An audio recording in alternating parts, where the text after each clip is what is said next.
আজকে আমরা নবম শ্রেণীর ছায়া প্রকাশনী দুয়ারি গাঙ্গুলি মাইতির লেখা ভৌতবিজ্ঞান ও পরিবেশ এই বইটার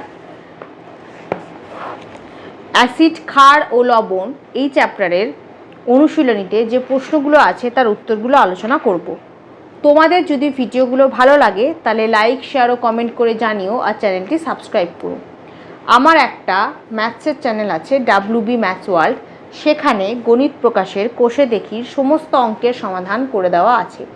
তার লিঙ্ক আমি এই ভিডিওর ডেসক্রিপশন বক্সে দিয়ে দেবো, আর ওপরের আই বাটনে ক্লিক করো, তোমরা সেই চ্যানেলটি পেয়ে যাবে।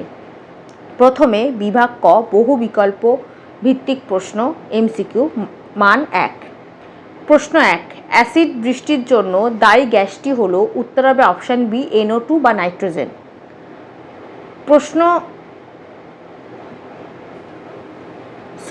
NO2 হচ্ছে নাইট্রোজেন ডাই অক্সাইড। প্রশ্ন 2, একটি ক্ষারীয় দ্রবণের pH হলো, উত্তর হবে অপশান ডি, 9.2। প্রশ্ন 3, সোডিয়াম বাইকার্বনেট হলো, উত্তর হবে অপশান বি, আম্লিক লবণ। প্রশ্ন 4, প্রশম দ্রবণে লিটমাসের বর্ণ হবে, উত্তর হবে অপশান এ, বেগুনি। প্রশ্ন 5, নিচের কোনটি ক্ষারকীয় অক্সাইড, উত্তর হবে অপশান ডি, Na2O।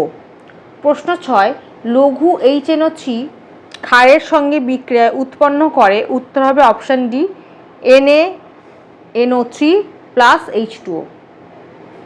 তারপর বিভাগ খ, অতি সংক্ষিপ্ত উত্তরভিত্তিক প্রশ্ন, মান 1। একটি শব্দ বা একটি বাক্যে উত্তর দাও। প্রশ্ন 1, অ্যাসিডের জলীয় দ্রবণে উপস্থিত প্রকৃত ক্যাটায়নটির নাম ও সংকেত লেখো। নাম হচ্ছে হাইড্রক্সিনিয়াম, আর পাশে তার সংকেতটা দেওয়া আছে। প্রশ্ন 2, পিঁপড়ের হুলে উপস্থিত অ্যাসিডের সংকেত লেখো। পিঁপড়ের হুলে যে অ্যাসিড থাকে তার নাম হচ্ছে ফর্মিক অ্যাসিড, নিচে সংকেতটা লেখা আছে। প্রশ্ন 3, তুল্য পরিমাণ অ্যাসিডের সঙ্গে সমতুল্য পরিমাণ ক্ষারের বিক্রিয়ায় কি পরিবর্তন ঘটে? 109 নম্বর পাতায় এখান থেকে এতটা। প্রশ্ন 4, কোনো দ্রবণের pH বৃদ্ধি পেলে অ্যাসিড বা ক্ষার ধর্মের কিরূপ পরিবর্তন ঘটে? 106 নম্বর পাতায় এখান থেকে এতটা। প্রশ্ন 5, অ্যালুমিনিয়ামের সঙ্গে NaOH বিক্রিয়ায় উৎপন্ন পদার্থগুলির নাম লেখো। 104 নম্বর পাতায় এখান থেকে এতটা। প্রথমে এখান থেকে এতটা লিখবে, তারপর এই সমীকরণটা লিখে দেবে, এখান থেকে এতটা। প্রশ্ন 6, দুটি গ্যাসের বিক্রিয়ায় একটি কঠিন পদার্থ উৎপন্ন হওয়ায় উদাহরণ দাও। 101 নম্বর পাতায় এখান থেকে এতটা। তারপর স্তম্ভ মেলাও। 1, জারক অ্যাসিড, এটা হবে অপশান বি, নাইট্রিক অ্যাসিড। 2, এক ক্ষারীয় অ্যাসিড, এটা হবে অপশান সি, হাইড্রোক্লোরিক অ্যাসিড। 3, জৈব অ্যাসিড, এটা হবে অপশান ডি, অ্যাসিটিক অ্যাসিড। 4, তীব্র জলাকর্ষী পদার্থ, এটা হবে অপশান এ, সালফিউরিক অ্যাসিড। তারপর শূন্যস্থান পূরণ করো। প্রশ্ন 1, ক্ষার দ্রবণে মিথাইল অরেঞ্জের বর্ণ ড্যাশ, উত্তর হবে হলুদ।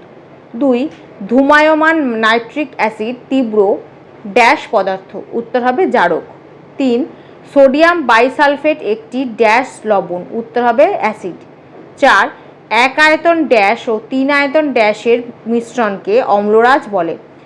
প্রথমে শূন্যস্থানে হবে HNO3 এবং পরের শূন্যস্থানে হবে HCl।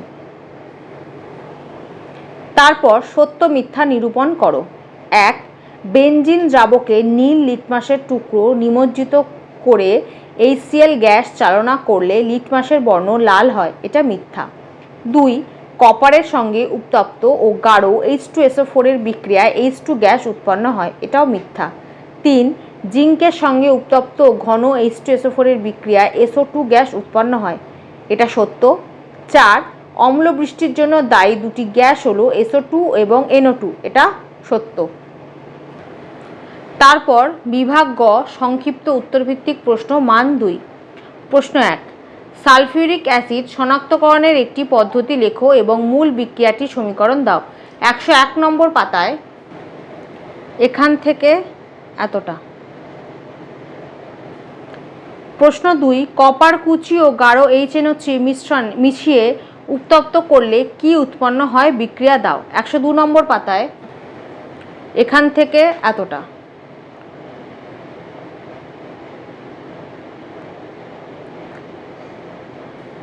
প্রথমে এটা লিখবে অ্যাসিড, তারপর বিক্রিয়াত পদার্থ, তারপর তার সমীকরণ, তিনটেই লিখে দেবে।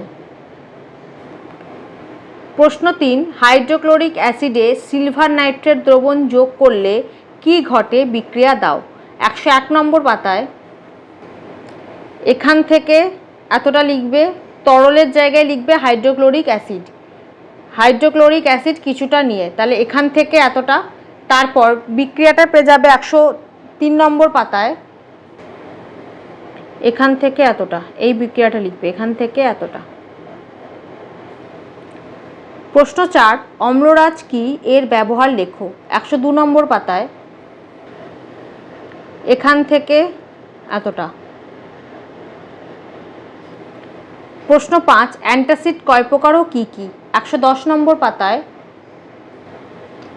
প্রথমে এখান থেকে এতটা লিখবে, তারপর এখান থেকে এতটা। প্রশ্ন 6, নিম্ন পিএইচ মাত্রায় দাঁতের ক্ষয় হয় কেন। 107 নম্বর পাতায় এখান থেকে এতটা।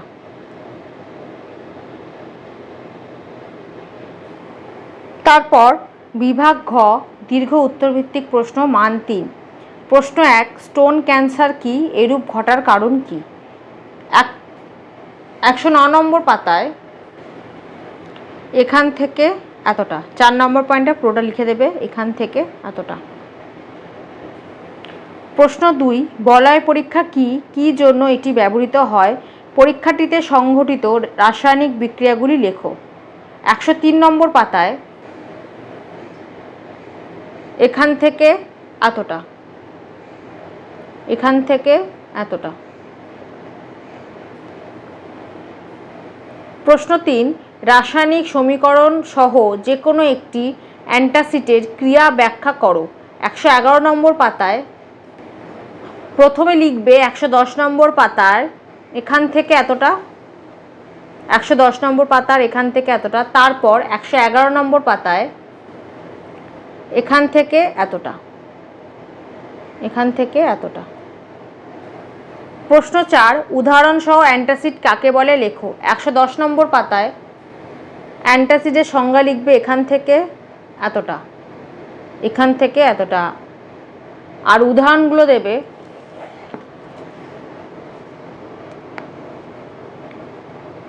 এক নম্বর দেবে সোডিয়াম সোডিয়াম বাইকার্বনেট, আর 2 হচ্ছে মিল্ক অফ ম্যাগনেসিয়া। এই দুটো হচ্ছে উদাহরণ। অ্যান্টাসিডের দুটো উদাহরণ হলো, এক হচ্ছে সোডিয়াম বাইকার্বনেট আর একটা হচ্ছে মিল্ক অফ ম্যাগনেসিয়া। প্রশ্ন 5, পরীক্ষাগারে অ্যাসিড বার্ন বা অ্যালকালি বার্ন হলে দ্রুত কি কি পদক্ষেপ নেবে। 104 নম্বর পাতায় 104 নম্বর পাতায় এখান থেকে এতটা, দুটো পয়েন্ট লিখে দেবে 4 আর 5, এখান থেকে এতটা। প্রশ্ন 6, অম্লবৃষ্টির কারণ ক্ষতিকারক প্রভাবগুলি উল্লেখ করো। 108 নম্বর পাতায় অম্লবৃষ্টির কারণ লিখবে এখান থেকে এতটা, এখান থেকে এতটা। আর ক্ষতিকারক প্রভাবটা পেয়ে যাবে 109 নম্বর পাতায় এখান থেকে এতটা, এখান থেকে এতটা। 4টে পয়েন্ট আছে, 4টে পয়েন্টই লিখে দেবে ক্ষতিকারকের।